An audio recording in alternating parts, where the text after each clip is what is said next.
World of Warfare presents The Battle of Tobruk. Considered a choice resupply port for Axis and Allied combatants in the North African theater of operations, the port town of Tobruk, located in present-day Libya, was viewed by both sides as one of the largest deepwater ports on the route to the Suez Canal in Egypt, which was the Allies' primary objectives in North Africa, allowing them to communicate and resupply their colonies in India and Asia, at the same time establishing a de facto dominance over the Mediterranean, where vital supply routes had been weakened by deadly U-boat attacks on Allied shipping. Whoever held Tobruk could easily bring in large amounts of food, supplies, and fuel, the latter needed in great supply if the Allies and Axis forces wanted to kick each other out of North Africa. After Italian dictator Benito Mussolini invaded Sidi Barrani in 1940, the Allies under British command engaged the Italians on December 10th in the one-day Battle of Sidi Barrani, which would prove to be the opening engagement of Operation Compass, the first large-scale Allied offensive of the Western Desert Campaign. Led by British General Sir Richard O'Connor, the Battle of Sidi Barrani proved to be a rout by British, Indian, South African, Australian, and Free French forces. Many Italian soldiers of the 10th Army surrendered without a fight, while those who retreated from Sidi Barrani and Book made for easy targets by the HMS Terror and two British gunboats, who bombed the Saloum area all day and most of the night of December 11th. The rout witnessed the deaths of 2,194 Italian soldiers, while 38,300 others were made prisoners of war, all at a cost of 624 casualties for the Allies. The Italians' humiliating loss prompted an infuriated Adolf Hitler to send Erwin Rommel, soon known by the Allies as the Desert Fox, to Tripoli on February 12th of 1941. Where he took command of the newly formed Africa Corps. On March 31st of 1941, Rommel led a successful offensive against the British 2nd Armored Division before pushing 400 miles to the east to lay siege to Australian troops cornered at the port city of Tobruk. In June of 1941, Rommel defeated the British 7th Armored Division, which led to his promotion to General der Panzertruppe, followed by the capture of Tobruk, crushing the Allies' primary symbol of resistance. Rommel's seemingly unstoppable winning streak ended in late 1941, when the British 8th Army under the command of Lieutenant General Neil Ritchie and General Sir Claude Auchinleck launched a surprise attack during Operation Crusader that drove the Germans out of Cyrenaica to the El Ahela line. After Italy's surrender, much of the Allies' Western Desert Force was sent to the Greek and Syrian Lebanon campaigns, leaving elements of the 9th Australian Division to defend Tobruk. By early April of 1941, some 27,000 Allied troops remained in Tobruk, when approximately 35,000 Axis soldiers descended upon the city. Ordered to hold the city for no more than 8 weeks, on April 10th, at 1330 hours, a wave of Stuka dive bombers attacked the city, killing a solitary soldier from the 212th Battalion, which officially started the siege of Tobruk. Fighting behind two defensive lines, the Red Line consisting of tank traps of barbed wire and small trenches, and the Blue Line made up of concrete bunkers, underground tunnels, and command centers. Commanded by Australian General Leslie Morshead, the garrison at Tobruk withstood repeated attacks by Rommel's Africa Corps, while the Allies launched two failed relief attempts, Operation Brevity on May the 15th and 16th, followed by Operation Battle Axe on June 15th through the 17th. To defend against Rommel's blitzkrieg attacks, Morshead ordered his men to allow Axis tanks to break through the Blue Line defenses before encircling Axis tanks and destroying them with anti-tank weapons, before beating back Axis infantrymen who followed behind the German tanks. Australian soldiers also made repeated raids into no man's land, harassing Axis outposts and supply lines with the intent of demoralizing the enemy while slowing Rommel's near-constant struggle for fuel and supplies.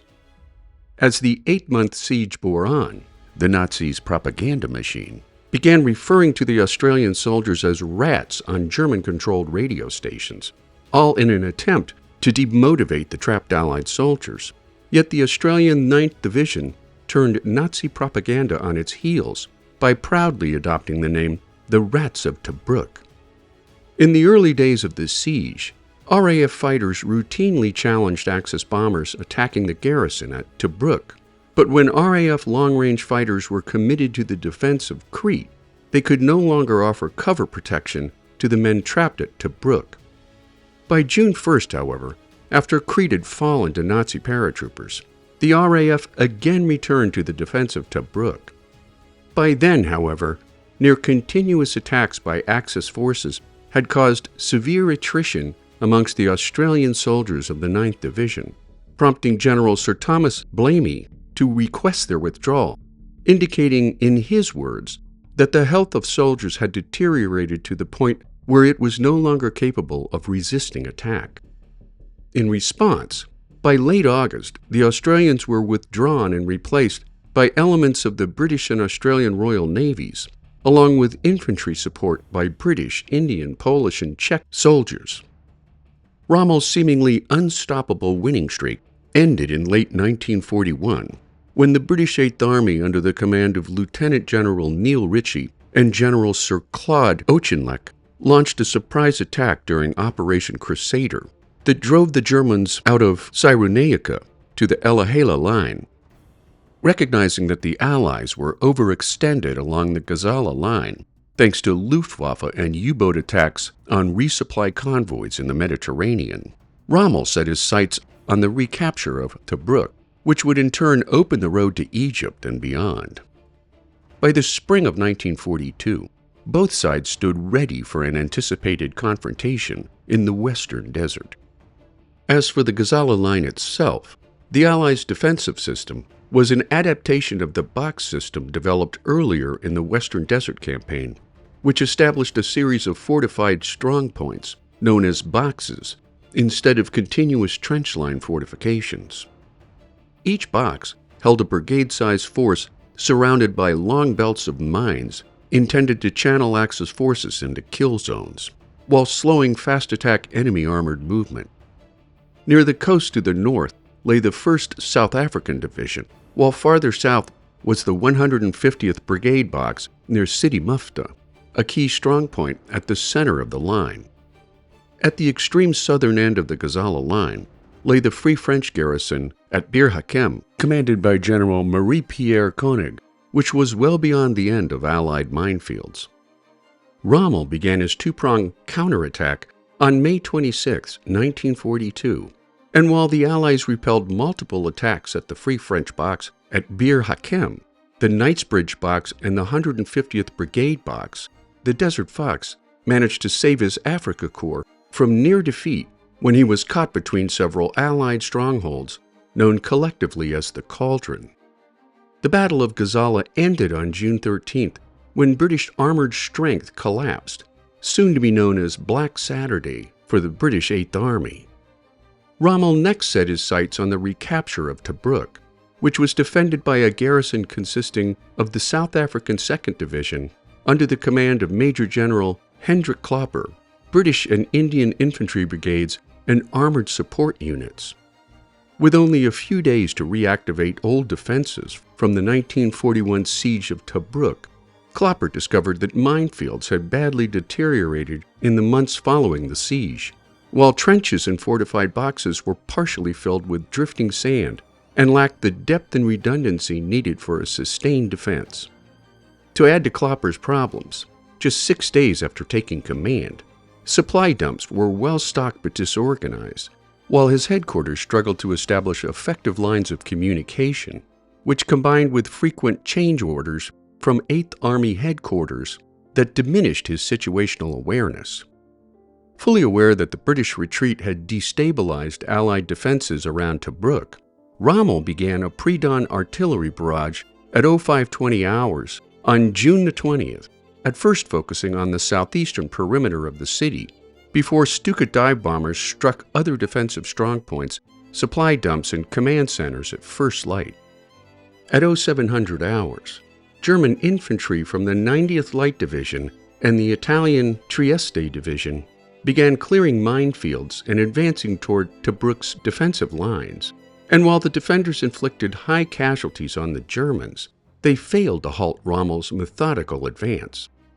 At 0745 hours, the 15th and 21st Panzer Divisions poured through gaps between minefields, and while the Allies counterattacked with Valentine and Crusader tanks, they found themselves outnumbered, outflanked, and steadily overwhelmed.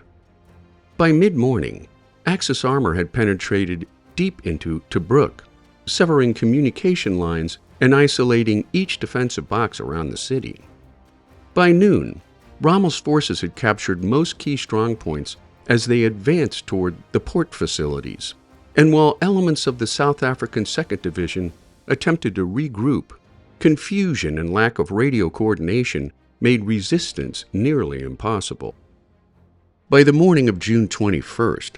Rommel's troops entered the city, forcing the surrender of 33,000 Allied troops, while marking one of the worst defeats in British military history. For his victory, Hitler immediately promoted Rommel to Field Marshal, the youngest man ever to hold the highest rank in the German army. For British Prime Minister Winston Churchill, the loss was a catastrophe, leading him to write years later that, "I was staggered." Rommel's back-to-back victories at Gazala and Tobruk cleared the way for the capture of Egypt, as he pursued the Allies across the Egyptian frontier with hopes of seizing Alexandria and the Suez Canal. Yet Rommel's logistical situation remained dire, with fuel shortages slowing his advance. His supply problems ultimately forced him to halt at El Alamein in July of 1942, offering his troops a narrow front between the Mediterranean and the Qattara Depression. Yet his victory at Gazala proved to be the high-water point of Rommel's North African career. Reasons for the Allies' defeat were many, including inadequate time to prepare, command and communications failures, overconfidence and misjudgment of the enemy, low troop morale and fatigue, and most of all, Rommel's operational brilliance. Now a household name following his victory at Tobruk, Rommel advanced rapidly into Egypt with his fresh supply of Tobruk oil, pushing the 8th Army back to Mersa Matruh and El Alamein by late June, before engaging in the First Battle of El Alamein in July of 1942, a battle which would reverse everything Rommel had gained at Tobruk, making the Battle of Tobruk yet another mid-war defeat for the Allied cause.